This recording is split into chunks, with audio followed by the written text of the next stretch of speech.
Hoje, dia 9 de junho de 2020, neste 2020 caótico, para dizer o mínimo sobre esse 2020, estamos mais uma vez ao vivo, eu, Juca Badaró e Eduardo Scorel, dessa vez com a convidada de honra, uma pessoa que é fundamental para o documentário brasileiro hoje, uma pessoa super ativa e criativa. Então, eu queria dar primeiro o nosso bom dia para a Suzana Lira. Tudo bom, Suzana? Como é que você está? Tudo bem, uma honra enorme estar aqui com vocês, Piero, Juca, Scorel, grande mestre. Estou até um pouco nervosa, gente. Já sei que ele tem perguntas difíceis para me fazer, então, assim, vamos lá. Mas eu estou muito feliz de poder estar aqui compartilhando, burlando esse isolamento, né? Burlando esse distanciamento social. Acho que a gente está fazendo algo que eu acho muito interessante, que é burlar isso, né? Eu acho que um filme meu recente, Torre, que tinham mulheres confinadas, elas burlaram esse isolamento para construir algo interessante entre elas. E acho que, de alguma maneira, a gente está fazendo isso aqui, né?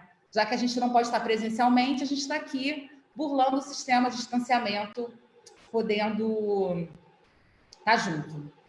Eu gostei do que o Scorel falou semana passada. Nós não estamos em isolamento, estamos em distanciamento. É verdade. Estamos conectados todos juntos aqui. Então, eu queria dar meu bom dia também para Eduardo Scorel, que irá compartilhar com a gente também algumas questões interessantes do tema, porque você também fez documentários biográficos, né? Então, acho que também hoje Scorel, além de analista, também será personagem da nossa live, né? Vai compartilhar um pouco. Isso não tinha sido combinado, não.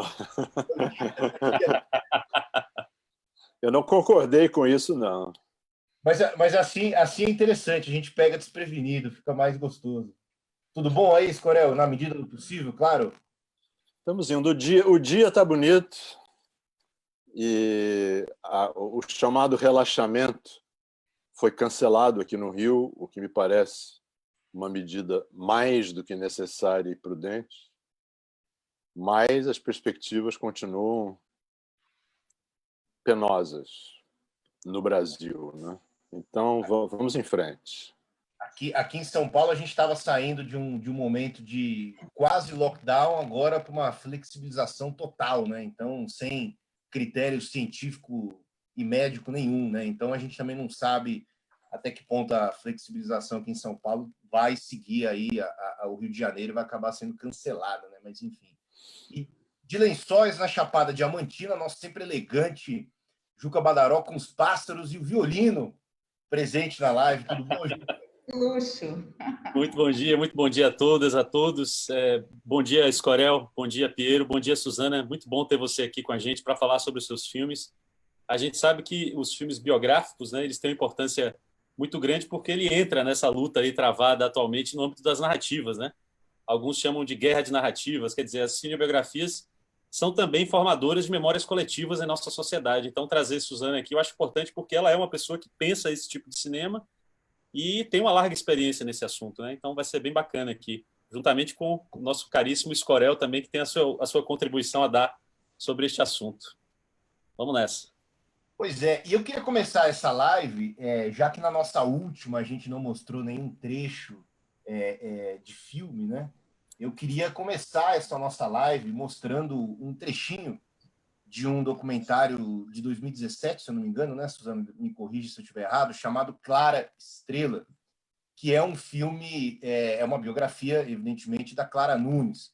Então eu vou mostrar um trechinho, Scorel aplaudindo ali, olha, aplauso do Scorel ao vivo tem peso, hein? Tá gravando? Aplausos, são aplausos compartilhados, Suzana, para você e para Clara Nunes. Obrigada. Eu quero ter isso gravado para mostrar para meus netos, quando eles vierem. Tá vendo? Daqui a alguns anos. Pois é. E eu vou mostrar um trechinho que está no final do documentário. É uma sequência que começa logo depois de 60 minutos, já está praticamente na sequência final.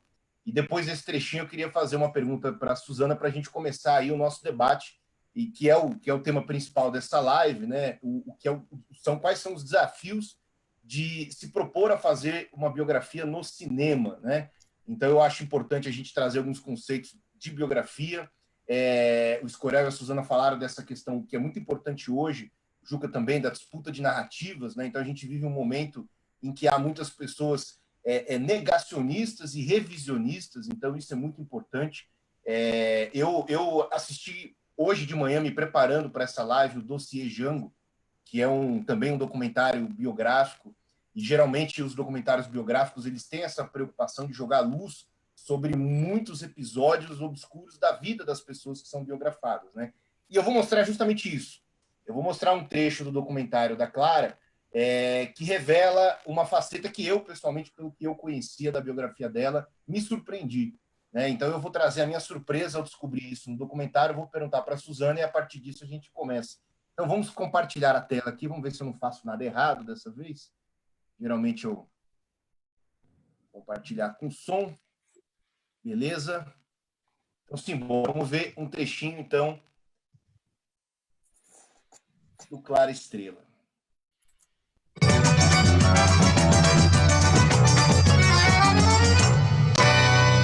O artista, principalmente, ele tem muita responsabilidade com o público.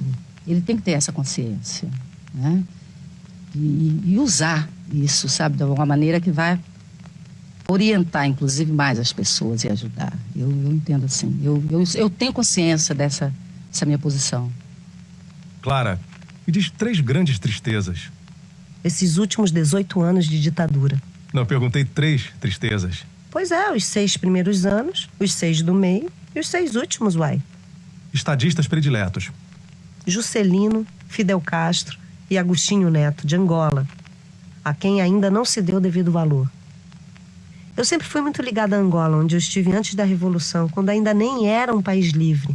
Essa nova viagem foi emocionante, pois quem conheceu Angola colonizada e agora a vê livre, com a total participação do povo na sua reconstrução, não pode deixar de se emocionar. É nesse sentido que a viagem marcou muito a vida de todos que lá estiveram. A gente estava num ônibus indo almoçar numa praia muito bonita chamada Caotinha, na província de Benguela. Conversando com o Chico sobre o LP, eu disse: dá uma vontade de colocar uma música sua nesse disco. Ele me olhou com aquele olho muito verde, disse que faria uma música para mim e que já estava com a ideia na cabeça.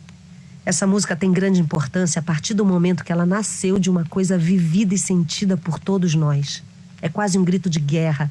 Uma coisa importante para mim da biografia da Clara, a Clara é uma figura muito popular, né? Muito popular mesmo, assim. E quando o Rodrigo Alzuguir, que é um grande pesquisador, né, autor de livros, e ele ficou durante muitos anos pesquisando a vida da Clara Nunes, e quando ele trouxe essa ideia para a gente fazer esse filme, eu tinha uma grande preocupação, que é primeiro atender uma demanda que é um público da Clara, né? As pessoas que querem conhecer mais sobre essa artista e não sabia. E, para mim, as questões que eu descobri dos posicionamentos políticos da Clara, para mim, foi a grande surpresa desse filme, assim, porque eu mesma não sabia, né? Sobre essa questão dela em relação à independência das mulheres, que era um assunto também que não era muito falado, sobre essa questão dela da maternidade, enfim, sobre várias questões que a gente trouxe e que, para mim, eram fundamentais estar numa mulher que morreu no início da década de 80, ou seja, ela falava de coisas que hoje a gente fala, né, sobre somente a posição do artista em relação às suas crenças e suas ideologias, que eu continuo achando muito relevante e acho ótimo que ela tenha dito isso. O que você faz com a popularidade que você tem, se não falar para as pessoas aquilo que você realmente acredita e que mundo é esse que você está. E acho que ela me pareceu muito atual, né? Eu acho que a Clara, nesse filme, ela, para mim, ela traz uma atualidade das discussões que a gente tem hoje, que, infelizmente, ainda são coisas que a gente ainda está engatinhando, a gente ainda está falando muito sobre isso. Mas eu acho que a importância dessa biografia, para mim, foi muito trazer tirar um pouco esse personagem que ela tinha, desse personagem quase folclórico, né? Dessa cantora que cantava essa popularidade, e também mostrar que por trás disso tinha um conceito, tinha uma vivência na África real, que não era uma fantasia que ela usava, né, para parecer uma pessoa ligada à religião. Ela tinha realmente uma ligação profunda e com muito estudo envolvido, né? Era muito real. Então, acho que de várias outras questões que a gente está nessa biografia, isso para mim é uma coisa importante. Trazer para aquele público que gostava dessas músicas, tipo Morena de Angola, que por trás dessa música tinha toda uma ideia ali de passar a existência, a vivência de um povo que a gente não conhecia e que dizia tanto respeito a gente, né? Pô, e eu tenho certeza que o Juca adorou essa sequência, né? Porque o Juca também tem uma história muito importante em Angola, né? E eu também não sei se o Juca ouvia, né, essa espécie de lenda urbana, né? Mas o que você achou desse filme? Aliás, só fazendo um adendo, Suzano, o Cavi Borges disse que, na opinião dele, você é a grande documentarista brasileira do momento, né? Olha, Poxa, vindo do Cavi, gente. O Cavi é o grande cineasta desses tempos. Ele é um dos maiores, se não o maior. Também é um guerreiro do cinema, um cara que realiza tanto, que luta tanto pelo cinema. Poxa, eu fico muito feliz e emocionada. pô, legal. Então, o que você achou, Juca, do Clara Estrela? Me dê suas impressões. Então, assim, eu fiquei muito impressionado com o filme, né? E o que eu acho interessante, Pedro, aqui nesses filmes biográficos, né? Sejam eles documentários ou ficcionais, né? Se aqui é possível a gente fazer essa distinção ainda, esse esforço de restituição do passado, né? Seja por meio de memórias individuais, né? Seja por meio de memórias coletivas, de imagens, de gravações de áudio, de fotografias. E me parece que foi um trabalho muito bacana assim, que a Suzana conseguiu reunir gravações interessantíssimas e reveladoras da vida da Clara Nunes, né? Então, nesse sentido, me parece que há aí uma interlocução dela como diretora de filmes com o trabalho também que faz um historiador, por exemplo, né? Quer dizer, esse trabalho que produz esse tipo de filmes que se assemelha nesse sentido, ao mesmo tempo de um historiador que se vale da documentação, dos depoimentos, para tentar restituir um passado, né? A gente sabe que ainda que o historiador, a partir dessa perspectiva positivista, né, de querer provar que existia um passado por meio de documentação, ainda que ele acredite estar falando a verdade sobre um acontecimento ou um personagem, ele faz uma reconstituição utilizando a mesma ferramenta que um ficcionista utiliza, ou seja, a linguagem. O historiador usa a linguagem figurada, né, a linguagem que um ficcionista usa, assim como a cineasta, assim como a diretora, utiliza uma linguagem que um ficcionista utilizaria para contar a mesma história, né? Então, nesse sentido, esse é um ponto de clara interseção entre o real e o fictício. Mas eu achei muito interessante essa restituição do passado proposta nesse documentário. E aí eu queria fazer uma pequena provocação aqui à Suzana. Como é que para ela, né, no momento que ela está fazendo essa restituição do passado, essa reconstituição do que foi essa personagem, como é que ela decide o que vai ser incluído, o que não vai ser, de que forma vai ser incluído, de que forma não vai ser incluído? Porque eu imagino que muita coisa tem que ser deixada de fora, né? Não dá para contar tudo, né? Não, eu acho que uma coisa que eu me libertei, eu tenho uma formação em jornalismo, né? Que mais me prejudica do que me ajuda, eu sempre falo isso na hora de fazer cinema. Eu acho que quando a gente começa a ter essas informações que a gente tem através dos sites, a existência do Google, eu acho que dá uma libertação para a gente em termos de informações sobre um personagem, que assim, eu não me sinto obrigada de maneira alguma a informar tudo sobre a vida daquela pessoa. Obviamente, uma biografia é um olhar sobre aquele personagem. Eu tento ser, por uma questão até de responsabilidade histórica, como você falou, de documentação, ser o mais fiel possível, né, ao que aquela pessoa quis deixar como um legado de ideologia, de obra, enfim. Mas eu não estou aqui no lugar dessa pessoa que está ali com aquele rigor de documento. Talvez eu tenha uma vontade muito mais de passar uma ideia do que os fatos, né, da maneira como eles são. E acho que, assim, eu costumo dizer que todo ano fazem um filme sobre a Maria Bethânia. E eu acho isso maravilhoso, porque são vários realizadores que têm olhares sobre a Maria Bethânia. Então, cara, eu conheço uns 5 filmes sobre ela, todos são filmes super interessantes e que trazem um recorte sobre a vida da Maria Bethânia, e nenhum deles é um filme definitivo sobre ela. Então, eu fico muito confortável nesse lugar de que eu fiz um filme sobre a Clara, em que questões que para mim eram importantes, né, que são questões do feminino, questões políticas, questões de tolerância versus intolerância religiosa, para mim eram importantes trazer nessa obra dela. E isso vem talvez uma pessoa que vai fazer um outro filme sobre Clara não traga outras coisas. E nesse sentido eu me sinto muito livre de poder falar que eu fiz um filme sobre a Clara e é um recorte sobre ela, é um olhar sobre ela, né? E eu espero que outras pessoas até venham fazer outros filmes, porque eu acho que ela é uma artista tão potente e tão significativo para a cultura brasileira, que isso, na verdade, e eu não estou falando isso para me perdoar nem para justificar de possíveis ausências nesse filme, não. É porque é injusto, porque assim, são escolhas muito pessoais, né? Quando você decide o que entra e o que não entra no filme. O processo do Clara, para vocês terem uma noção, a gente fez entrevistas com Chico Buarque, Nana Caymmi, Marisa Monte. Nós tínhamos um monte de entrevista com pessoas incríveis falando sobre ela. E a gente decidiu não usar nenhuma dessas entrevistas, né? A gente decidiu fazer um filme, até porque a gente descobriu um arsenal de entrevistas tão poderosas sobre a Clara, e a gente, na imprensa escrita, né, tinha revistas e tinha rádios, enfim, como a gente fez esse recorte de rádio e material impresso, tão incrível sobre ela, que a gente falou, vamos colocar ela em primeira pessoa, vamos tecer esse filme com ela contando sobre ela, porque a gente tinha esse material, né?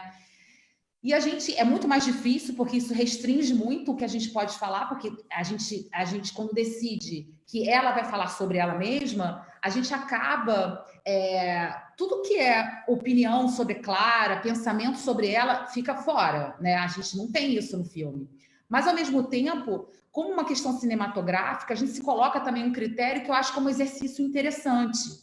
Porque, às vezes, é muito fácil a gente cair para fazer uma biografia onde a gente tem dados históricos, opiniões de vários especialistas. E eu não estou aqui falando mal desse tipo de biografia, não, porque eu mesma já fiz e possivelmente farei daqui para frente.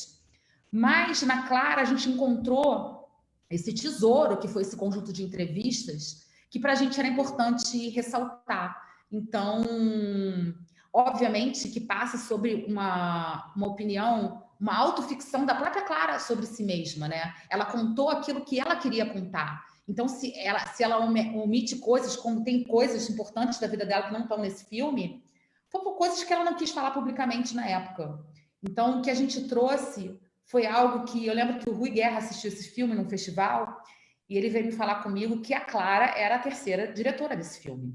Porque ele conheceu, ele estava nessa viagem de Angola. Ele falou, esse filme ela teria feito sobre a vida dela. E para mim, foi o maior elogio que eu podia receber na vida. E não sei se como um primeiro filme sobre Clara Nunes, sabe, gente? Porque eu acho que tem que ter outros sobre outros aspectos. Mas como a primeira biografia que sai sobre ela, eu achei essa observação muito interessante. Então, eu fiz um filme tentando entrar na alma dessa mulher e trazer o que é fato de fato, se é mentira, se é verdade. Eu não me importei com isso.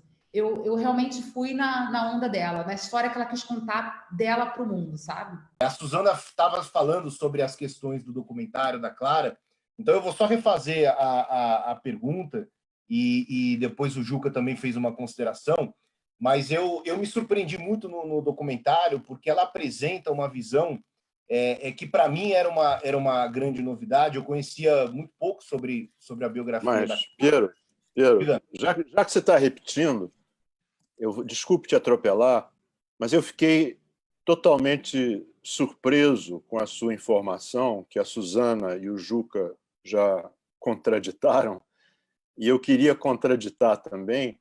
Claro. Acho que eu sou veterano aqui do grupo e jamais ouvi falar nada nesse sentido. Então, eu acho até que você não precisaria repetir. Não vou, então não vou. É porque, inclusive, depois eu até passo para vocês, eu encontrei mais de um site, mas, enfim. A gente tinha perguntado para a Suzana sobre, especificamente, os desafios, justamente, de biografar uma pessoa que tinha ali várias possibilidades em que ela poderia formatar o filme, né? E então eu vou começar essa segunda parte com uma outra questão que é interessante no filme, o fato de você ter convidado a Dira Paz para ser, digamos assim, a voz da Clara, a partir de uma série de entrevistas que você pesquisou, né? Então, como que foi esse processo e justamente esse trabalho com a Dira, justamente para ela personificar a Clara? O convite à Dira foi muito... A Clara representava essa mulher que vinha do interior e que vencia na cidade grande, né? Ela tinha essa coisa dessa mineira do interior que vencia todos os obstáculos que as mulheres venciam naquela época, né? Para conseguir entrar no mundo que era o mundo do samba, um mundo extremamente masculino, onde uma menina branca talvez tivesse pouquíssima possibilidade. Eu acho que ela realmente teve muita... Não, a palavra não é sorte, mas eu acho que ela teve muito talento para quebrar essas barreiras, e ela conquistou todo mundo que ela que ela encontrava no caminho e por isso deixou essa marca. E eu queria uma atriz eu queria uma artista, na verdade, que representasse muito essa menina do interior que viesse para a cidade grande e que tivesse essa voz de Brasil. Eu acho que a Dira tem essa brasilidade que a Clara tinha, né? E acho que os textos que a Dira narra nesse documentário são tão densos, assim, e eu precisava de uma excelente atriz para poder fazer esse papel, porque são entrevistas que a gente leu sobre a Clara Nunes, né? E muitas a gente escutou na rádio. Então, para trazer um pouco dessa contundente doçura que a Clara Nunes tinha, né? Eu acho que ela falava com uma leveza de assuntos tão fortes, e o trecho que você exibiu, que foi censurado, fala muito disso. Ela falava de questões políticas e questões da mulher de uma maneira muito doce. Ela não tinha essa raiva, né? Ela não tinha essa amargura na voz, no tom de voz, e ao mesmo tempo ela estava falando de coisas tão fortes e tão importantes. E acho que a Dira traz isso para o filme. Ela traz essa brasilidade, essa doçura contundente de uma mulher que vence, né? Uma mulher que vence nesse mundo tão difícil que é o mundo artístico, né?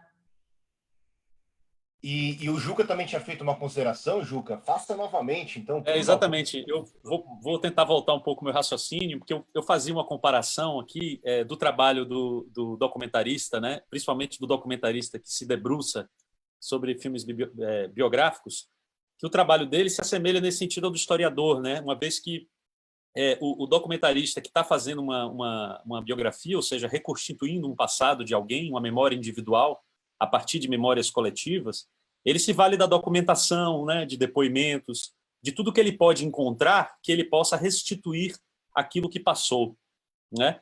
Então a gente sabe que o historiador também faz isso, né, na ciência histórica. Então essa reconstituição, né, me parece que essa reconstituição que a Suzana faz a partir de depoimentos, de imagens, e um material riquíssimo que ela conseguiu encontrar, e a maneira como ela construiu isso também me parece muito interessante. Esse é um primeiro ponto que eu queria trazer, essa intersecção entre o real e o fictício. E aí eu fiz uma provocação a ela, no sentido assim de que eu imagino que o material que ela põe na tela para a gente é uma parte só daquilo que ela conseguiu recuperar desse passado, né? Então, eu queria saber exatamente como é que ela consegue, qual o tipo de critério que se utiliza para determinar o que é que vai ser colocado, o que é que vai ser descartado e a forma como isso vai ser colocado, vai ser apresentado ao público. Há sempre um interesse, né? Há sempre um esforço do presente. Eu lembro que a gente estava na última live aqui falando com o Geraldo Sarno, que é um grande documentarista também brasileiro, e a gente falava com o Geraldo o seguinte, que qualquer esforço de memória, qualquer tentativa de reconstituir um passado, é sempre um esforço que parte do presente. Logo, ele é movido por desejos, por expectativas, anseios do presente, né? Na última live, o Geraldo citou, conversando aqui com a gente, o filósofo francês Henri Bergson, né? Então, o Henri Bergson fala exatamente disso, é exatamente nesse ponto que ele toca. Assim, o presente é quem dita as memórias do passado, ou seja, não há um reservatório onde a gente vai buscar nossas memórias que estão ali guardadas de maneira intacta, pura, né, sem qualquer interferência externa. Isso absolutamente não faz sentido. Para Bergson, como para Geraldo também, e eu também concordo, essa imagem do passado que está em nós é uma construção do sujeito que lembra no presente, porque no presente nós sofremos as afecções que nos mobilizam a lembrar de muitas maneiras, né? Então, assim, esse esforço de memória que a Suzana empreende com o filme da Clara e com os outros filmes também, é sempre um esforço presentista, é sempre um esforço movido por afecções do presente, né? Então, naturalmente, isso influencia aquilo que ela vai construir no seu filme, né? Queria saber um pouco dela, como é que se dá essa escolha, né? Porque é de fato uma escolha pessoal, em certa medida, não só do pessoal do diretor, mas pessoal da equipe que está ali construindo o filme com ela, né? Juca, eu te agradeço por essa pergunta, porque eu acho assim, o Escorel deve saber muito isso, porque trabalha muito com filmes de arquivo, trabalha com arquivo. Fazer filmes de arquivo no Brasil, de passado, é um trabalho assim de uma dureza e de um exercício de resiliência enorme. Aí eu vou voltar aqui ao meu primeiro filme, que foi o Câmara Close, foi sobre o Zé Bonitinho, que foi um ator, que foi um grande advogado também, e ele foi um ator do teatro de revista, ele foi o ator, como inaugurou a televisão brasileira. Quando eu comecei a fazer esse filme, eu fui no MIS, eu fui no Arquivo Nacional, e a gente não tem registros, a gente não tem. O arquivo brasileiro, de forma geral, ele é muito maltratado, né? Ele é assim, quando você busca uma imagem, tanto que no filme da Clara, no filme do Mussum, as melhores imagens que eu tenho do filme eu comprei fora, eu comprei da França, eu comprei da Suécia.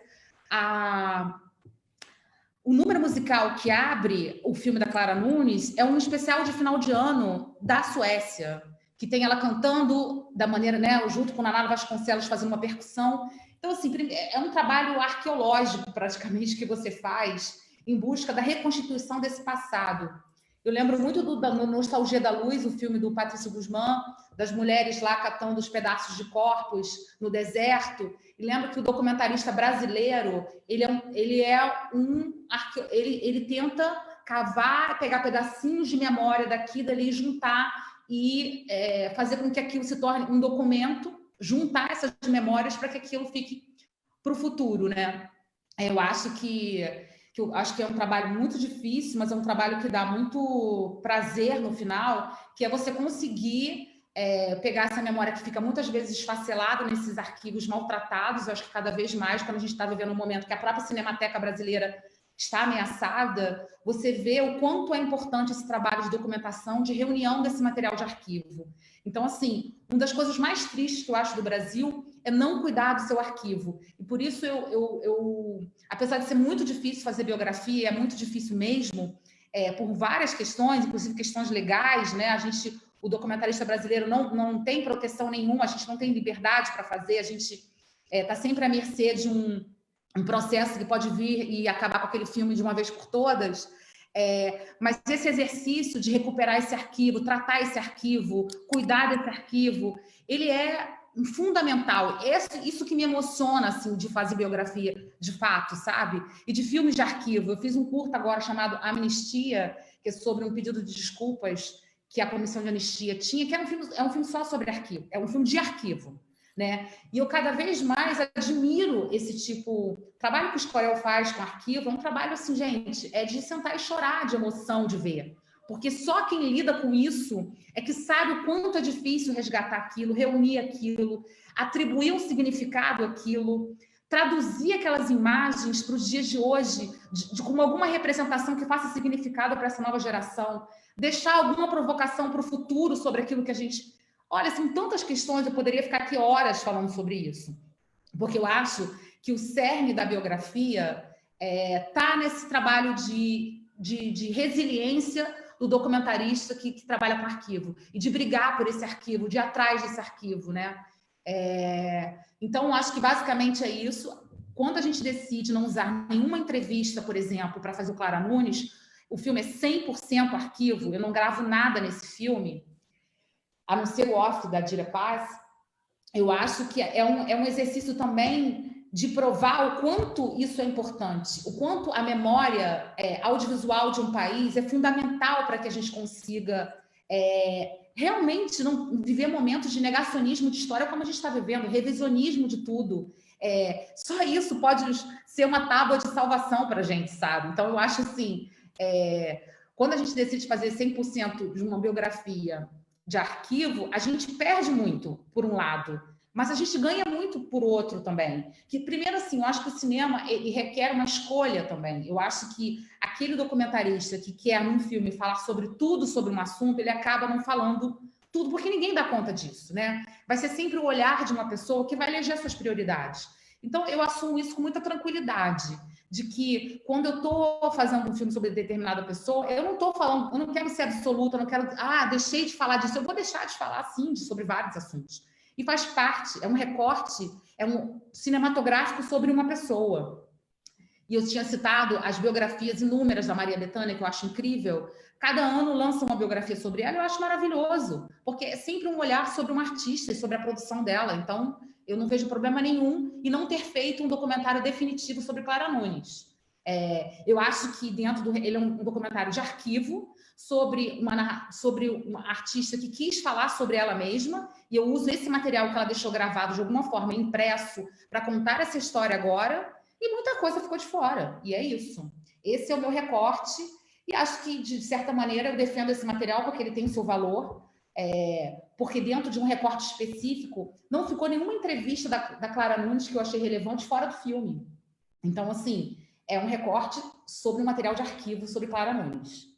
Não é uma biografia em que eu ouço pessoas, né, como eu tinha falado, que infelizmente cortou. A gente tinha entrevistas maravilhosas da Nana Caymmi, Chico Buarque, Marisa Monte, João Nogueira, que inclusive já até faleceu há muito tempo, e a gente decidiu não usar. Então, assim, dirigir é eleger, e é difícil eleger. Mas também você tem que ter esse ato de coragem, porque senão você acaba querendo fazer um monte de filme que quer dar conta de muita coisa e acaba não dando conta de nada. Muito menos de atender um viés cinematográfico que você tem, uma demanda cinematográfica para biografias, que eu acho que a gente acaba perdendo. A gente não tem liberdade para fazer e acaba virando filmes que muitas vezes não são interessantes como cinema, né? Então, saber perder é fundamental para poder se ganhar alguma coisa nas biografias, assim. Suzana, você comentou, antes de eu passar a bola para o Escorel do Anistia, eu postei o link dele aqui nos comentários, porque ele está disponível no Porta Curtas e ele está indicado ao Grande Prêmio de Cinema Brasileiro 2020, inclusive o documentário de Juca Badaró também, As Cores da Serpente. Então temos... Aliás, você também, Suzana, está indicada pelo Mussum e pelo Torre também, né? Sim. A Suzana está triplamente indicada e o Juca também. Então temos 4 indicados ao todo, 4 filmes indicados aqui nessa live. Então quem quiser assistir, é um curta bem interessante que propõe esse resgate desse material, né? E então, Escorel, você também tem no seu currículo, você já fez alguns filmes biográficos, né? Você concorda com essa visão da Suzana de que realmente a gente não consegue dar conta de toda a biografia da pessoa no filme? É realmente uma tarefa impossível, eu diria?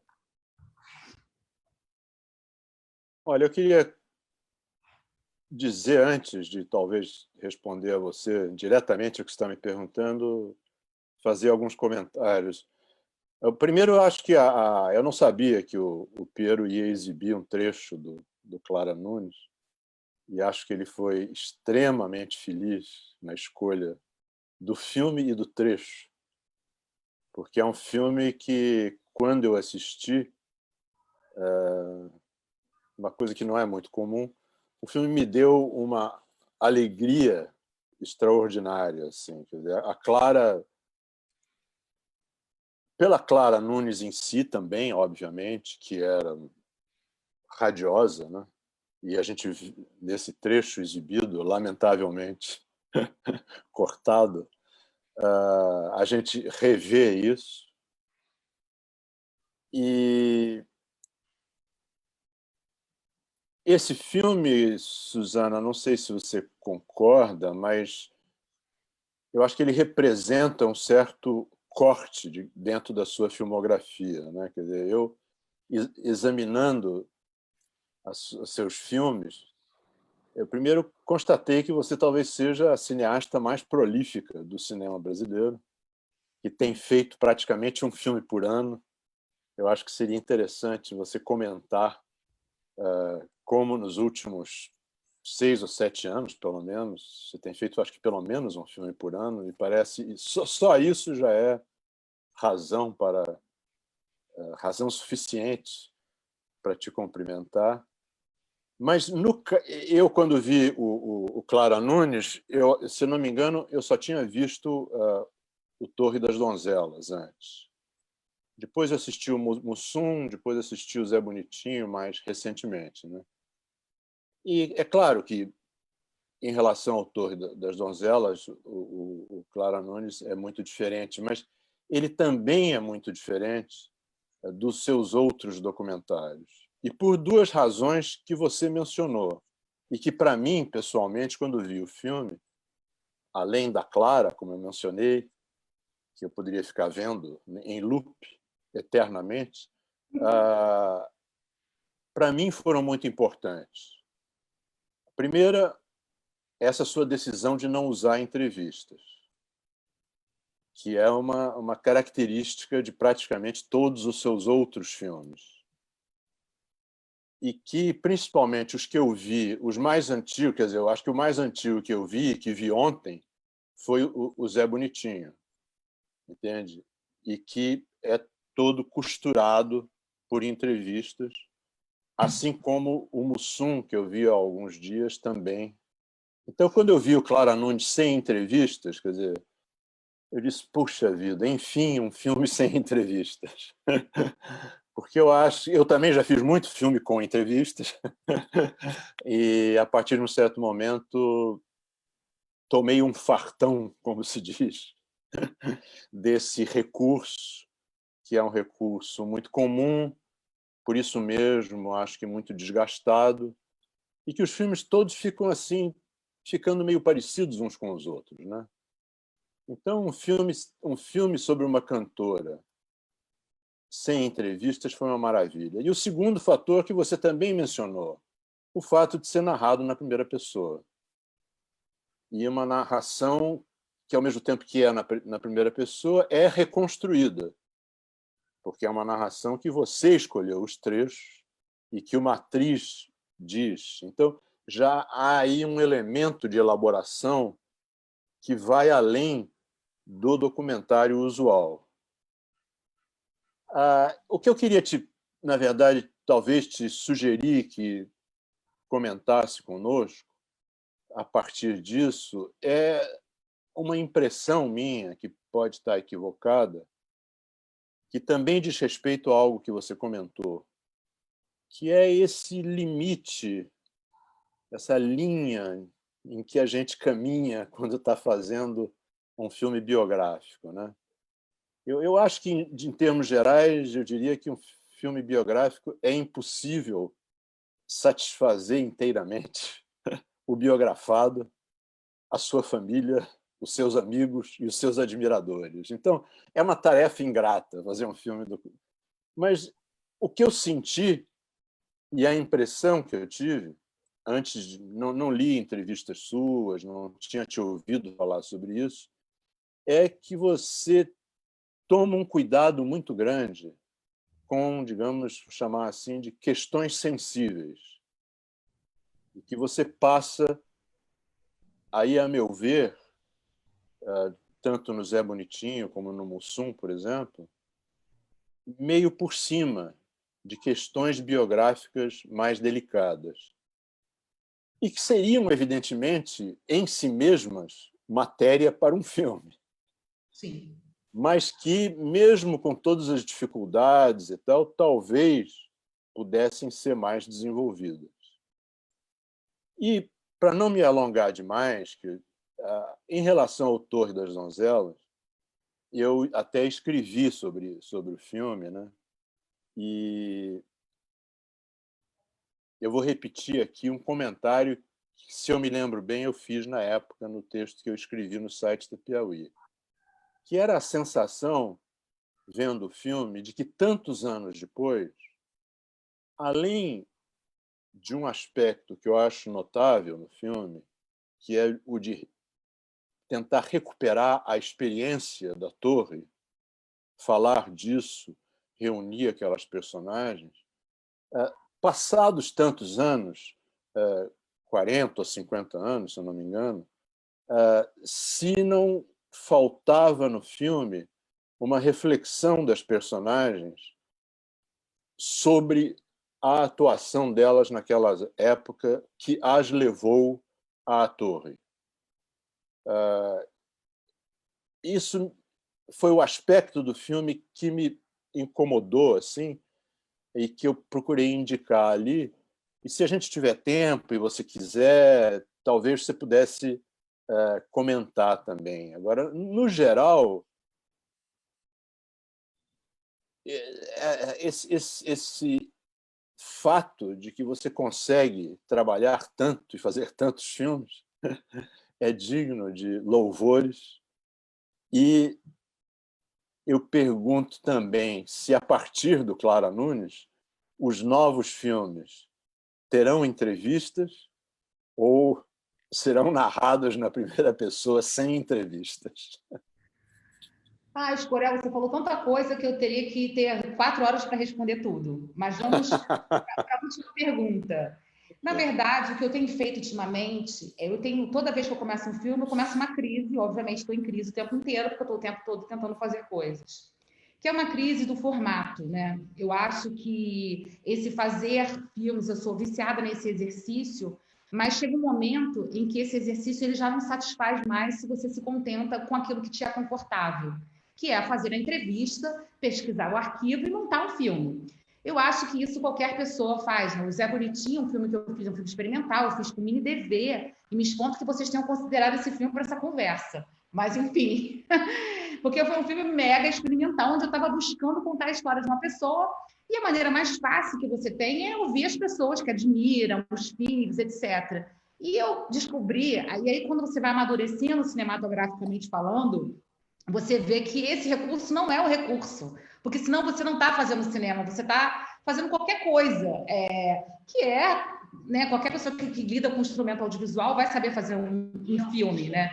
Então, eu acho que, primeiro, eu estou me colocando nesse desafio agora, né? Eu tenho alguns trabalhos pela frente para fazer, muito desafiadores, com pessoas que morreram, com pessoas que estão vivas, e que provavelmente a entrevista, não que eu condene, né? Eu sou da escola do Coutinho, fiz cursos com o Coutinho, fiz um filme em homenagem ao Coutinho, enfim, e o Coutinho dava para a gente essa credibilidade para a entrevista, mas eu atualmente eu tenho me desafiado muito e eu sempre me coloco nesse lugar de crise. Não é assim que eu vou fazer esse filme. Então, eu não sei se vai ser de primeira pessoa. Provavelmente não, porque eu já fiz um filme em primeira pessoa.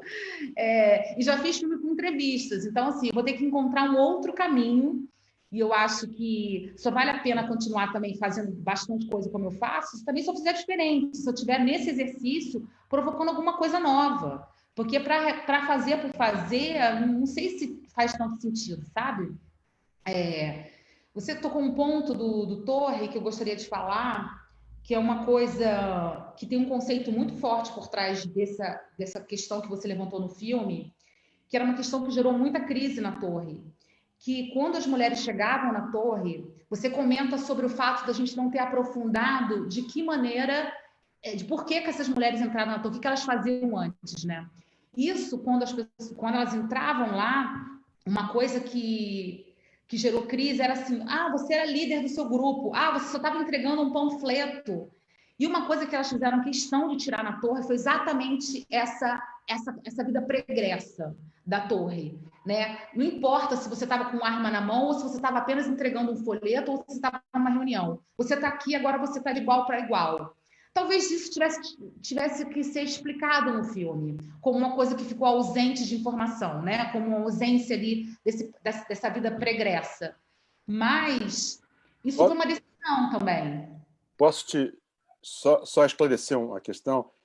Eu entendo esse aspecto e até não é o caso de eu concordar ou não, mas entendo e concordo, quer dizer, com essa opção.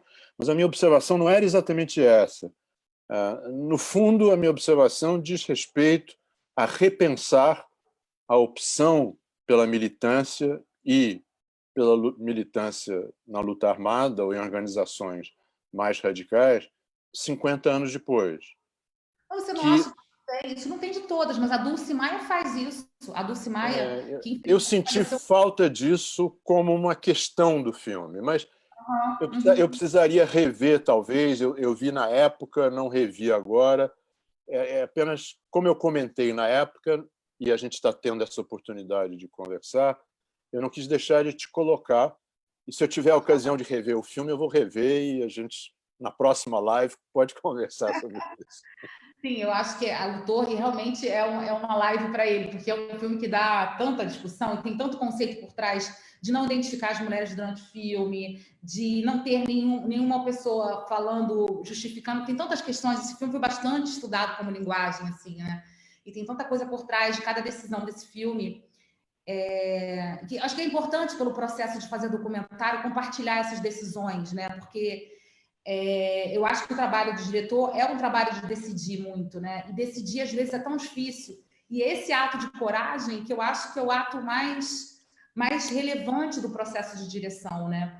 É você saber perder mesmo, como eu falei, saber abrir mão de coisas e assumi-las depois, né? Mesmo que isso faça falta ao filme de alguma forma. Enfim, e aí você falou de outras coisas que eu já até esqueci, mas provavelmente essa crise vai existir cada vez mais para mim, e sobre o formato. E as pessoas que eu tenho para documentar daqui para frente são pessoas tão relevantes também, que é uma coisa que o Coutinho fala, é um fantasma que eu tenho para mim. O Coutinho não gostava de fazer nada sobre pessoas famosas, porque ele falava essas pessoas que têm algo a perder, né? E acho que fazer filmes sobre pessoas que têm algo a perder é muito difícil. É uma tarefa assim que realmente eu me pergunto todos os dias por que eu faço. Talvez tenha a ver com o argumento que o Juca trouxe no começo dessa live, que esse desejo de juntar esse arquivo, esse desejo arqueológico de não deixar que o passado pereça completamente nesses arquivos abandonados do Brasil, tem muito a ver com isso, talvez. Mas eu acho que uma coisa muito importante que você falou, das questões sensíveis que às vezes passam pelos filmes, é que eu sou uma diretora que tem uma produtora, que é uma produtora que produz os meus filmes, e isso quer dizer que eu vivo de documentários, e isso quer dizer que eu não tenho orçamentos, eu não tenho departamento jurídico que me garanta processos em que eu gostaria de realmente poder ter, não só para confrontar biografias e enfrentar as famílias, mas assim, para você fazer uma biografia hoje, você depende da autorização de uma família, né? Para ter acesso ao acervo, para... basicamente, todas as biografias que eu fiz e produzi foi em comum acordos com os familiares. E, infelizmente, eu acho que essas conversas, essas negociações, não estou dizendo que todas as coisas que eu fiz eu tive que negociar profundamente questões, não, mas a maioria delas. A maioria, a gente tinha restrição ali e, obviamente, que isso passava por um contrato em que eu tinha que submeter a um corte para essa família ver se eu estava denegrindo a imagem de alguém, enfim. Não só os filmes que eu fiz, como os 2 filmes que eu produzi também de biografia. Então, é sempre muito difícil. E eu acho que tem uma parte muito frustrante nisso, sim. E acho que, por exemplo, em filmes como Mussum e Clara Nunes, eu consigo ir nas partes sensíveis que me interessavam, e aí eu elejo questões, por exemplo, a morte da Clara Nunes, para mim, não era interessante. Eu não estava a fim de investigar de que forma ela morreu ou de que forma ela saiu da cidade dela. A mim me interessava ela como artista, sua representação e sua postura política, que era pouco conhecida pelo grande público. Isso, para mim, era importante. Então, isso tem no filme. Então, isso me dá uma enorme satisfação. Então, você negocia entre a frustração e a alegria, sabe? Você coloca na balança. O filme do Mussum, para mim, era muito importante, por exemplo, discutir racismo, mais do que qualquer outra coisa naquela biografia. E, obviamente, eu tento confrontar isso e vou no meu limite que me permitem. Porque eu precisava do arquivo, por exemplo, dos Trapalhões para poder fazer essa biografia, eu dependia da família, eu dependia do Renato Aragão para fazer isso, né? E todo mundo sabe, isso é claro, eu não estou escondendo isso. Então, com essa dependência, vem questões que você precisa avaliar. Se vale a pena você seguir, e acho que consegui fazer um filme que a mim me agradou, do ponto de vista até onde eu pude ir, discutindo racismo. E que eu durmo todas as noites pedindo a Deus para que um dia a lei no Brasil mude e que a gente consiga fazer, o documentarista seja protegido desse tipo de interferência em sua obra. Eu acho que a gente vai ter filmes muito mais interessantes do que a gente consegue fazer. Eu acho que a biografia é sempre um esforço de você conseguir lidar com as suas limitações, sejam elas legais ou sejam elas até puramente material, né, do material que você não tem. Né, que essas pessoas que não lidam com os arquivos sejam condenadas à destruição, porque elas destroem um patrimônio material riquíssimo para um país. Né? Não sei como a gente não tem uma legislação para isso, por exemplo, de criminalizar quem descuida de arquivo, né? Essas instituições que não cuidam de arquivo. Então, são muitos os desafios. Não só... às vezes você não lida com um tema porque você não tem material para ilustrar aquilo. É muito louco. Enfim, são muitos os desafios. Que eu me lembro com essas questões sensíveis, sim, elas são negociadas. E eu espero um dia viver uma sociedade que eu não precise negociar com ninguém sobre o quanto eu vou, né, falar sobre um filme ou não, sobre um aspecto daquela biografia. E é isso, o Torre a gente fala numa outra ocasião. Só um adendo, Piero, só um adendo. Quer dizer, a questão que você coloca, Suzana, é tão grave que acho que vale a pena mencionar que existe uma questão de saída de caráter burocrático. Quer dizer, você não consegue sequer registrar o projeto se você não tiver previamente a autorização. E a autorização é, por definição, uma restrição muito grande. É claro que é uma operação de risco você fazer um filme e estar sujeito depois a algum tipo de contestação. Mas isso, eu acho que deveria fazer parte da feitura de um documentário. E quem está disposto a financiar ou apoiar deveria apostar nesse risco. Assim como, hoje em dia, os escritores podem escrever biografias não autorizadas. Mas filme não autorizado, a não ser que você tenha recursos para produzir por sua própria conta, filmes não autorizados estão excluídos. Portanto, biografias cinematográficas no Brasil são, por definição, uma obra que está caminhando ali numa fronteira tênue do que é possível fazer ou do que se permite fazer. Não falo mais hoje. São obras suspeitas, no mínimo, né, Escorel? Eu acho que a gente tenta ser honesto com a gente mesmo como realizador, mas é exatamente isso. Mesmo que você tenha dinheiro para fazer um filme, a família pode entrar e como o Paulo César Araújo até hoje não conseguiu fazer, a biografia dele não é vendida ainda. O Roberto Carlos conseguiu, e foi um trabalho que o Paulo César Araújo teve durante muitos anos. Eu acompanhei de perto muito bem esse trabalho, esse lançamento, enfim. Então, mesmo artistas consagrados, artistas teoricamente mais progressistas, querem o controle da sua biografia. Então, a gente está num imbróglio muito grande e a gente está fazendo um conjunto de obras, sim, suspeitas, no mínimo, né? Que tem o seu valor histórico, documental, sim, mas elas têm que... eu acho que elas têm que ser vistas sempre desse lugar, com essas considerações todas que a gente está falando aqui, de restrição de material de arquivo, por a gente viver num país que, na verdade, é um país criminoso em relação à sua memória, né? Esse sistema de apagamento de memória instituído pela ditadura militar, ele não está só relacionado... eu queria muito falar sobre isso aqui, porque eu acho que é um espaço importante da gente discutir isso. Isso não está somente ligado a obras que, teoricamente, sejam obras ideológicas.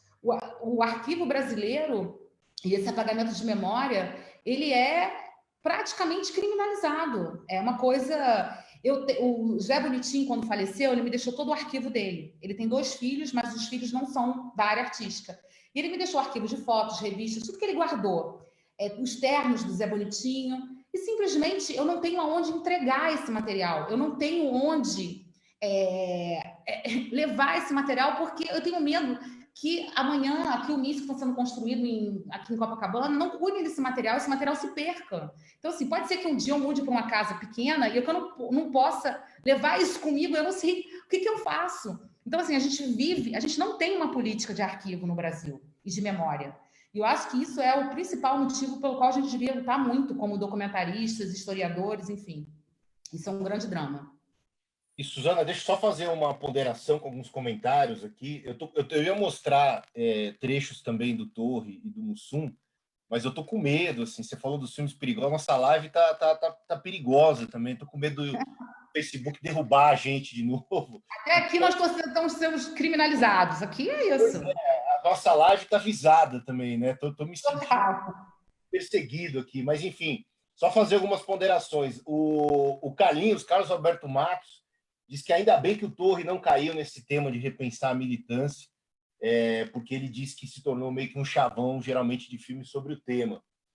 A Evelyn Fernandes, ela fez uma pergunta que eu acho que vai ser o gancho, talvez, para a minha pergunta sobre os seus próximos projetos, que ela queria saber sobre como é um pouco o seu trabalho de criação dos roteiros. Eu acho que eu vou fazer a pergunta sobre os seus próximos projetos, e aí eu acho que talvez a partir deles a gente fale um pouquinho sobre o roteiro. O Emiliano Maza de Luca, direto do Uruguai, deixa eu ver se eu vou conseguir traduzir corretamente o que ele disse aqui, mas ele fala que a vida não é uma biografia, é um desejo de ser e uma vontade de querer e não ser, né? Que, segundo ele, é uma frase do pintor Joaquim Torres Garcia. E ele diz que você, Suzana, coloca a sua subjetividade por cima dos personagens, das personagens que você documenta, e, de certa maneira, ressignifica a existência dessas personagens, né? Então, eu queria aproveitar essas considerações até para te perguntar dos seus próximos projetos. Você tem um projeto já que foi noticiado, se eu não me engano, tem uma semana, uns 10 dias. Você está realizando um filme, um documentário sobre a Fernanda Young, que tem a autorização do marido dela, né? Então, acho que tem tudo a ver com essa discussão que a gente estava tendo aqui. E eu queria que você também falasse em primeira mão do seu outro projeto, além do da Fernanda Young. Como o Escorel falou, eu diria até mais, viu, Escorel, do que um filme por ano. Pelas minhas contas aqui, são muito mais considerando curtas. Então, você tem 2 grandes projetos. Além do documentário da Fernanda Young, você também vai fazer um filme sobre o Casagrande, né? Então, eu queria que você falasse um pouco sobre esses 2 projetos, até pegando o gancho da pergunta aqui do roteiro. Cara, como que é pensar ao mesmo tempo, já que você também tem a produtora, então, além de diretora, você também é produtora, também é roteirista. Caramba, como que você consegue tudo isso? Eu não tenho vida, né? Deixa eu só agregar uma coisinha. E como que você está fazendo para tocar esses projetos para frente durante a pandemia? Nossa, que é mais um agravante ainda, né? Então... para mim, eu acho que é até bom, assim, por um lado, mas eu vou falar. Primeiro, eu quero agradecer o Emiliano, porque o Clara foi exibido em 2 festivais no Uruguai, e eu achei que, quando fui selecionado para o festival no Uruguai, eu falei, gente, mas ninguém conhece a Clara Nunes no Uruguai. E o filme fez muito sucesso lá no festival, a gente teve debates, eu achei tão incrível isso.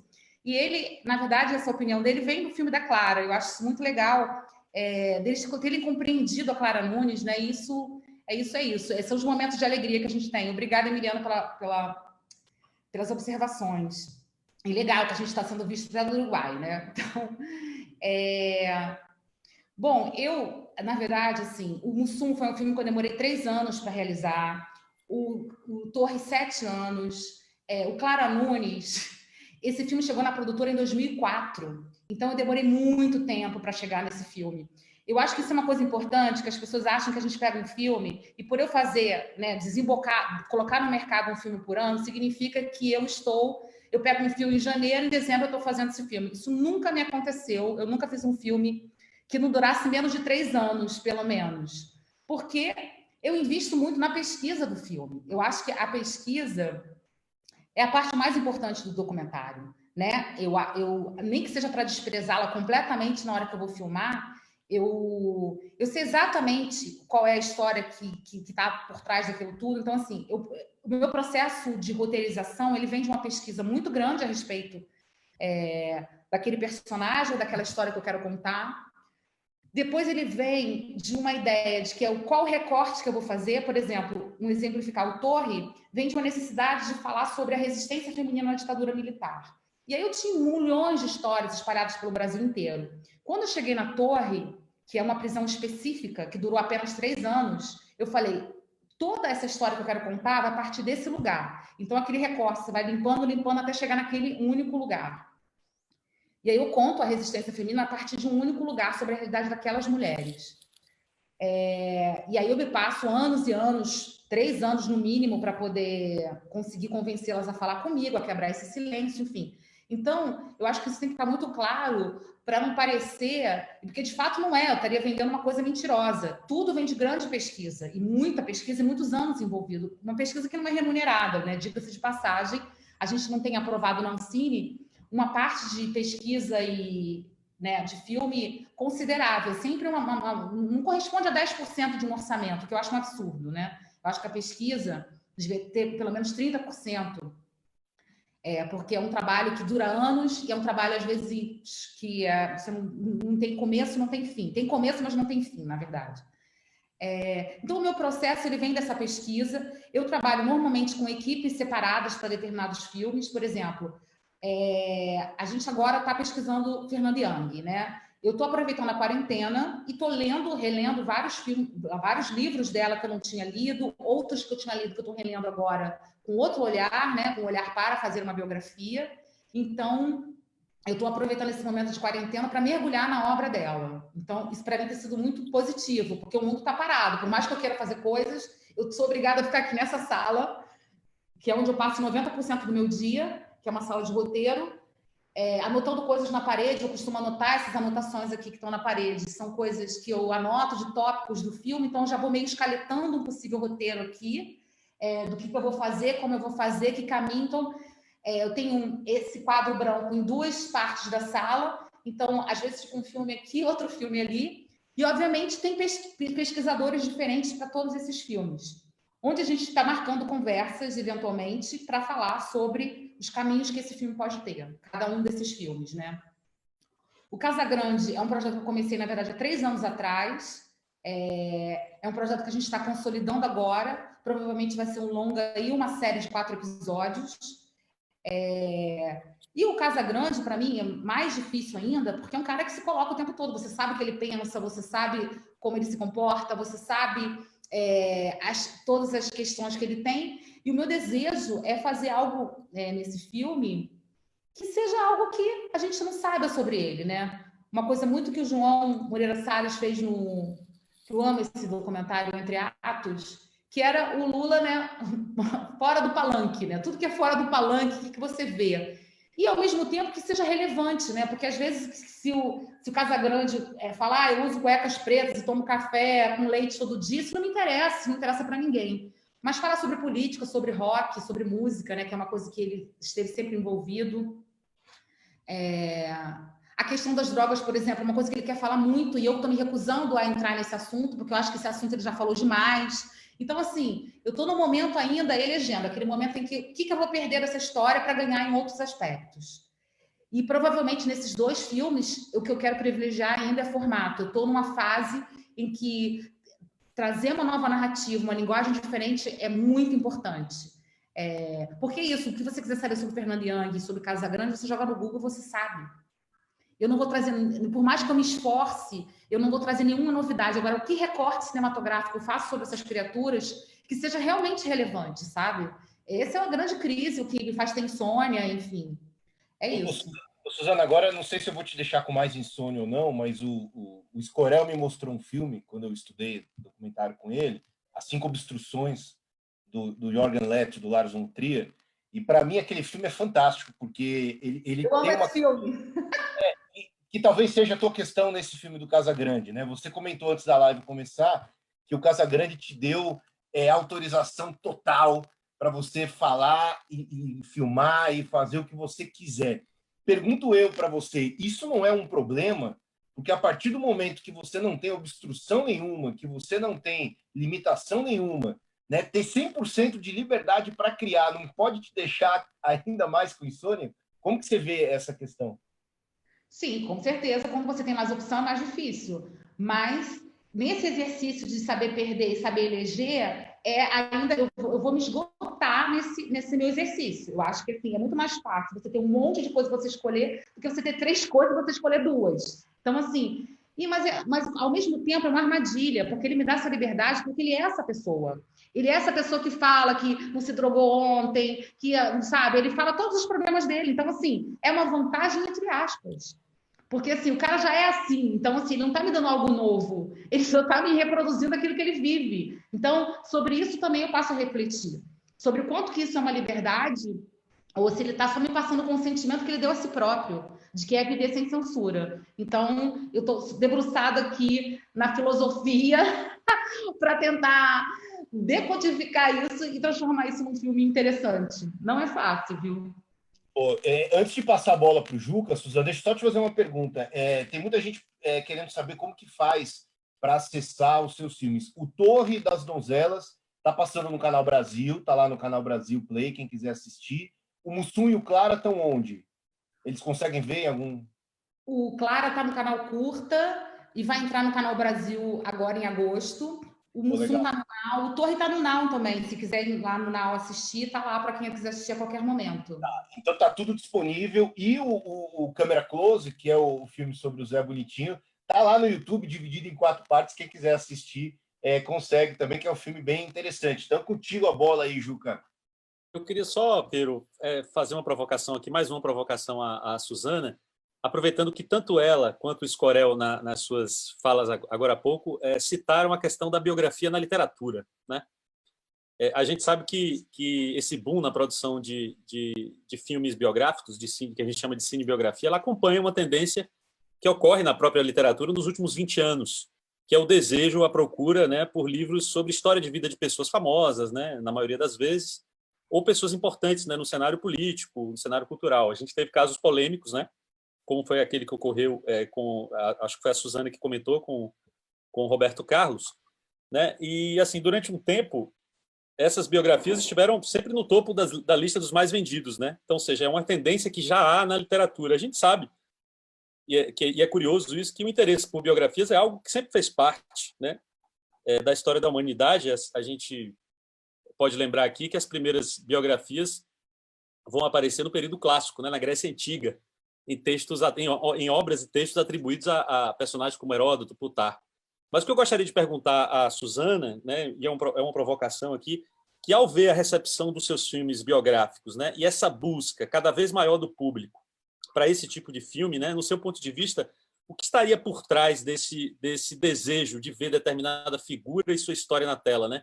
Eu imagino que nas exibições, e ela citou aqui o Uruguai, que ela teve uma repercussão bacana lá no Uruguai, eu imagino que nessas exibições, em festivais, né, em salas de cinema, você pode ter identificado algo que pudesse responder essa questão, né? Isso é uma coisa que você já refletiu, quer dizer, esse desejo das pessoas conhecerem, por exemplo, você citou Lula e o filme do João Moreira, né? Que ele traz esse Lula ali fora, obscena, né? Fora da cena. E você acha que isso está atrelado a quê, exatamente, na sua opinião? Você já pensou sobre isso? Já, eu sempre penso sobre o que pode levar a pessoa ao cinema quando eu estou fazendo filme, né? Eu acho que tem várias questões. Eu acho que uma figura quando se torna um ícone de qualquer coisa, que tem esse legado cultural, político, eu acho que tem essa coisa ali, é uma palavra que eu não quero mencionar aqui, mas eu sou obrigada, que é a coisa do mito, né? Essa coisa do que está por trás daquela história que eu acho que eu quero saber, eu quero entender como aquela pessoa chegou naquele lugar, qual foi a trajetória. É a jornada do herói, né, gente? A questão lá da tragédia grega, que eu acho que ainda continua nos afetando. A gente quer ver essa jornada, porque de alguma maneira a gente também quer ver qual é a nossa jornada. Eu acho que é uma coisa muito de espelho, assim, como eu vou chegar lá. Acho que tem um interesse de curiosidade afetiva também. Eu acho que no Brasil, quando fala do Mussum e da Clara, a repercussão que eu tive é que essas biografias acessam um lugar emocional nas pessoas de um tempo passado, de um tempo vivido, né, das músicas, daquela simbologia toda, e que é muito importante para aquelas pessoas. Então, acho que tem um lado emocional muito importante, eu acho que nesses ícones brasileiros. Eu acho que quando a Clara vai para o Uruguai e lá ela tem uma receptividade boa, essa curiosidade sobre o Brasil, sobre essa brasilidade que as pessoas não entendem muito, e essa cantora com aquela roupa de mãe de santo, o que significava aquilo? É uma curiosidade sobre um país que, para a América Latina, ainda é muito misterioso, né? Eles querem ainda entender a gente de alguma forma. E acho que a Clara, como esse símbolo de tanta brasilidade, traz essa curiosidade. Eu acho que são vários esses aspectos, mas o aspecto principal para mim continua sendo essa curiosidade, que eu acho que está em todas as obras, não só na biografia, que é o que prende o espectador a qualquer história, é a jornada daquela pessoa, né? Aquilo, o que essa pessoa, a trajetória dela, né? O momento kairos, como se fala também no grego, ou o momento ápice, né? A gente flagrar aquela pessoa no momento dela e tentar fazer a vida pregressa e futura. Eu acho que isso é fascinante, isso é uma dinâmica das histórias. E por isso que contar histórias é tão interessante, sejam elas reais, fictícias ou não, e acho que é tudo muito misturado, né? E eu acho que a história real, a gente nunca vai saber e nem sei se ela existe. É tudo fruto de uma... Agora que eu estou estudando essa coisa que o tempo não existe, que os fatos que a gente está aqui, talvez a gente não esteja, então estou relativizando tudo, mas esse relativismo me dá também uma liberdade enorme para continuar a querer fazer as coisas que eu faço, sabe? Tirando essas amarras, né? Deixando isso para o jornalismo, que nem o jornalismo mais tem essa obrigação, né? Pelo que a gente vê aí. Então, sigamos com uma certa liberdade, nem que seja interna, já que a burocracia ainda nos aprisiona, né? O meio jurídico ainda nos aprisiona, mas tem algo dentro da gente que é o desejo de contar histórias, que é muito desafiador, e eu acho que isso é o que continua atraindo as pessoas, não só para assistir, mas para quem faz também, né? E aproveitar então esse gancho, Suzano, o Escorel me lembrou aqui, eu compartilhei aqui um link nos comentários, que é uma campanha de financiamento coletivo para ajudar os trabalhadores da Cinemateca Brasileira. A gente fez uma live falando da Cinemateca na semana passada, e essa é uma campanha que está lá no Benfeitoria, que é um desses portais aí de financiamento coletivo. Está aqui o link, benfeitoria.com/trabalhadores da Cinemateca. Então, quem quiser ajudar, eu não me lembro de cabeça, mas assim, são pessoas que estão há mais de 2 meses sem receber salário, e a própria situação em si da Cinemateca, né, já que a gente falou muito de memória também aqui hoje, e a Cinemateca, para quem trabalha com biografia, para quem trabalha com material de arquivo, também é um local que precisa ser preservado, né, fisicamente. E eu também queria, se você me permite, Suzana, fazer uma homenagem nessa live. Era para a gente ter feito na live da semana passada, mas a da semana passada foi pesada sobre a Cinemateca. A gente achou melhor deixar para essa live, porque é uma homenagem que tem tudo a ver com a ideia, né, com o tema, né? A gente queria homenagear a Conceição Sena, que nos deixou aí recentemente.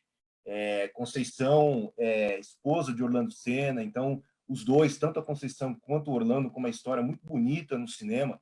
E eu estava na dúvida do que exibir, resolvi, sem falar com ele já está dando risada, porque ele sabe que eu vou exibir a homenagem que o próprio Juca fez para ela, junto com a Renata Matos, companheira de Juca. É um filmezinho de 1 minuto. Eu espero que o Facebook não nos bloqueie dessa vez, então eu vou avisar o Facebook. Não espero.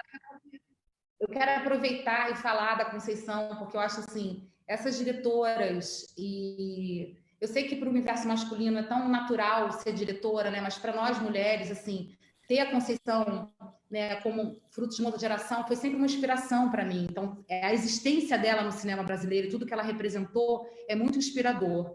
Então, eu fico muito feliz que nessa live ela esteja sendo homenageada, e eu presto aqui todas as minhas homenagens a ela, e dizer que, né, para a família dela, que esse legado que ela deixou para o cinema brasileiro de modo geral, e principalmente para as diretoras, é um legado que a gente pretende levar adiante nessa estranha mania de querer fazer cinema, que é essa história, esse jeito nosso de tentar ser cineasta no Brasil.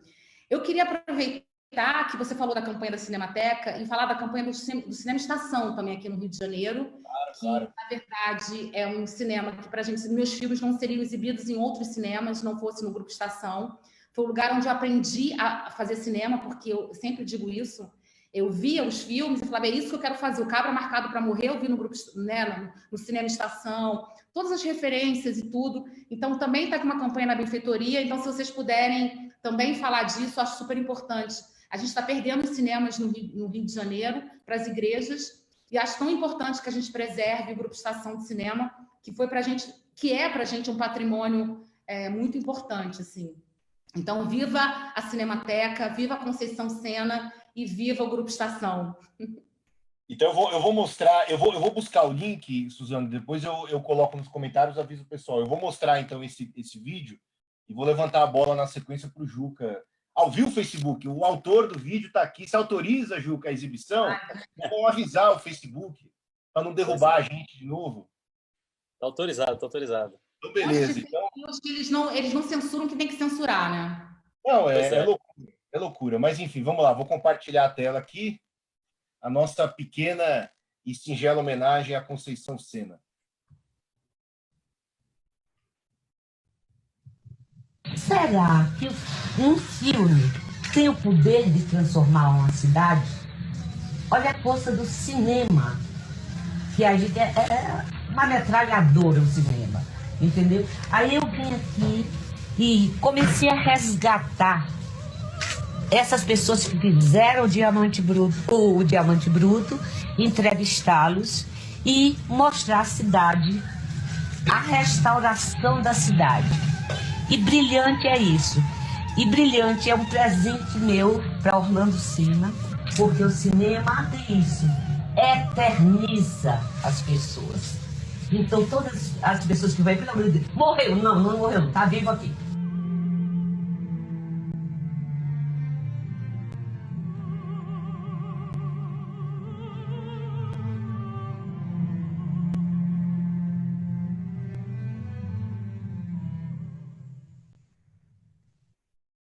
tô Bacana, arrepiado Pedro. aqui. O cinema eterniza as pessoas, né? Que acho que maneira bacana e tudo a ver com a nossa live também, né, Juca? Então, parabéns pela iniciativa de vocês aí em homenagear a Conceição, que realmente é uma pessoa, como a Suzana falou, que batalhou a vida inteira em transmitir não só os filmes dela, mas fazer com que os filmes, que as pessoas tivessem mais acesso aos filmes, que também é muito importante, né? Essa foi a participação da Conceição aqui no Cineclube Fruto do Mato, quando a gente exibiu o filme dela, O Brilhante, né? Que é um filme que justamente fala do processo de como o Diamante Bruto de Orlando Senna, que foi rodado aqui na Chapada Diamantina nos anos 70, de que maneira o filme mexeu com a cidade, né? De que maneira o filme movimentou a cidade e deu um novo ar para que a cidade, que vivia um período complicado de crise econômica por conta do fim do garimpo, a cidade ascendeu de uma outra maneira, que foi a partir do turismo, né? Então, Conceição, com esse filme, ela analisa, né, de que maneira o filme de Orlando teve uma importância e tem uma importância até hoje aqui para Lençóis, na Chapada Diamantina. Então, essa foi a participação dela. Depois a gente esteve junto algumas vezes aqui, quando Orlando veio fazer o lançamento do Longe do Paraíso, que é o último filme de Orlando Senna, que ele rodado aqui na Chapada Diamantina. A Renata, que é minha companheira, trabalhou junto com Orlando no filme. E eles vieram, depois que filmaram, fizeram a primeira exibição do filme aqui em Lençóis. Aqui hoje a cidade tem uma sala de cinema em homenagem a Orlando Senna, né? E o filme foi exibido aqui, Conceição estava com a gente, essa foi a última vez que eu estive com ela. E acho que é uma justíssima homenagem. Conceição faz parte da memória do cinema brasileiro, né? Então, assim como as coisas que a gente tem falado aqui, ela é uma figura que já tem o seu lugar aí reservado e garantido na nossa memória. Então, gente, a gente já está considerando a nossa queda da primeira parte da live, a gente já passamos um pouco de 1 hora, né, de live, e eu queria, então, agradecer a participação da Suzana, queria que vocês três aí fizessem as considerações finais, e eu, de novo, vou insistir na importância justamente dessas narrativas biográficas, como a Suzana já falou aqui, para a gente cada vez mais refutar essas pessoas que são, além de revisionistas, negacionistas, né? Então, eu acho que é muito importante para esse momento que a gente passa, não só no Brasil, mas em alguns lugares do mundo, mas especialmente no Brasil, em que as pessoas parecem querer escrever uma nova história, né? Eu jamais imaginaria que o 1984, do George Orwell, deixasse de se tornar um livro de ficção e passasse a ser um livro de não ficção. Porque cada vez mais eu vejo o Brasil dentro ali daquele livro, que é um livro bem interessante. Então, eu queria que vocês três fizessem as considerações. Primeiro, Suzana, gostou da live, tirando a nossa queda brusca no início? Tinha que rolar uma censura, né, gente? Em algum momento, alguém tinha que ser derrubado. Enfim, eu quero muito agradecer realmente a oportunidade de estar aqui. São poucos os momentos que a gente tem para trocar com as pessoas que a gente admira. Realmente eu quero agradecer. Para mim foi uma honra estar com vocês. Eu fico com vontade de toda semana estar aqui de alguma forma, trocando ideia. Obviamente, ter o Escorel nessa live, que é uma pessoa que eu sempre sigo e assisto os filmes e quero saber o que ele pensa. Para além dos filmes dele, é uma coisa para mim muito rica. Então, para mim foi um grande privilégio conhecer melhor o Juca e poder trocar ideia com o Escorel e com você, Pedro. Muito obrigada mesmo. E o Eduardo Escorel ainda aplaudiu, aplausos duplos para você e para Clara Nunes, ao vivo aqui. Isso é para poucos, hein? Para poucos. Isso. É para poucos. Pois me sinto... Ganhei o dia, ganhei a quarentena, gente. Olha, é curioso e contraditório isso, né? Porque se não fosse a pandemia, nós não estaríamos aqui conversando. E a Suzana, que está nessa batalha já há bastante tempo, afinal, nós nunca tínhamos tido ocasião de conversar. E eu conheci o Juca também, graças ao Piero, que foi meu aluno. E é curioso isso, né? Que existem aspectos contraditórios nesse momento que nós estamos vivendo, né? Quer dizer, graças à tecnologia, nós podemos estabelecer certos contatos que não teríamos, provavelmente, se não fosse isso. Mas eu só queria rapidamente, se a gente puder, Piero, A Suzana, se eu entendi bem, ficou um pouco surpresa com o nosso interesse pelo câmera close, que eu recomendo vivamente, e que quando eu comecei a ver ontem, o primeiro plano do filme assim, imediatamente o primeiro plano do filme me disse: tem alguma coisa aqui interessante nesse filme, quer dizer, que a câmera acompanha o Zé Bonitinho, né, pelos bastidores, é um longo plano, e eu achei que o filme ia nessa direção. Depois o filme vai um pouco numa outra direção, mas eu acho que ao longo dos anos, o câmera close já não sei, de uns 10 ou mais anos atrás, de alguma maneira, embora no Clara Nunes não tenha cenas que você tenha gravado, como você mesmo chamou a atenção, e que é uma característica um pouco de um certo gênero de documentário, né, baseado em acervo, mas eu acho que eu tive, digamos, o prazer de ter essa mesma experiência com o Clara Nunes. Como eu disse, não só por ela, mas pelo filme em si. Então foi ótimo poder conversar com você e com os já quase veteranos companheiros, Juca e Piero, novos veteranos companheiros das nossas lives semanais e de WhatsApp contínuos durante a semana. Um abraço para vocês e obrigado. Pois é, a gente ainda não tem o tema da live da semana que vem, porque estamos aqui confabulando, são muitos temas, cara. O Brasil está em efervescência, nos dá várias opções para lá, temas de live, mas a gente em breve deve definir. E antes do Juca encerrar, só para ler uns comentários aqui, a Jenny Uchoa diz que essa live é um verdadeiro presente para quem estuda cinema. O Diaulos Ulisses dizendo para você, Suzana, privilégio meu ouvir você, porque ele sempre gostou dos seus filmes, mas nunca tinha tido oportunidade de ter um contato mais íntimo aí dos seus ideais, do que você pensa, e diz que você é uma inspiração. É inspiração para mim também, viu, Diaulos? E a Ângela Viana falando da importância de revisar e repensar o passado de maneira crítica, né? O que é essencial para se manter aquilo que a gente acertou e não repetir aquilo, evidentemente, que nós erramos, não é mesmo, Juca Badaró? Pois é, eu sou um sujeito de muita sorte, viu? Porque ter aqui uma vez por semana esse encontro aqui para falar sobre cinema e aquilo que Escorel falou, né? Se não fosse a quarentena, talvez a gente não estivesse aqui, né? Muito provável não. Mas eu queria agradecer a todos vocês de novo, um agradecimento especial à Suzana por ter dedicado um pouco do seu tempo aqui para a gente, e ela ganhou um admirador hoje aqui.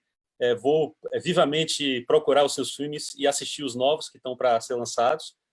Agradeço o Escorel mais uma vez pelo aprendizado, né? Todas as terças aqui de manhã é sempre uma aula de cinema ao vivo aqui para mim, né? Então vou guardar todos esses aprendizados. Piero, mais uma vez, elegantemente aí nos conduzindo por essa live. Obrigadão. Valeu, um bom dia a todos. Então, só uma coisinha, Piero, só uma coisinha. Se por acaso Orlando estiver nos vendo ou tiver notícias ou assistir a gravação, eu queria mandar um abraço grande para ele. Eu mandei um e-mail para ele, mas queria publicamente mandar um abraço para o Orlando. Cena. Então, um abraço enviado, mando também um abraço em paralelo para o Orlando, grande pessoa. A gente aproveita a oportunidade de Escorel para abraçá-lo coletivamente. Pronto. Perfeito, Suzana. Perfeito. Um abraço coletivo para o Orlando, e com esse abraço a gente encerra mais essa live. Espero que vocês tenham gostado, todo mundo que está aqui assistindo a gente. O Emiliano agradeceu. Luciana Burlamac mandou um beijo para você, Eduardo, e para a Suzana também. Então, muito legal. Pessoal, beijos e abraços para todos. Obrigada, gente. Obrigada. Seguimos aqui resistindo à pandemia.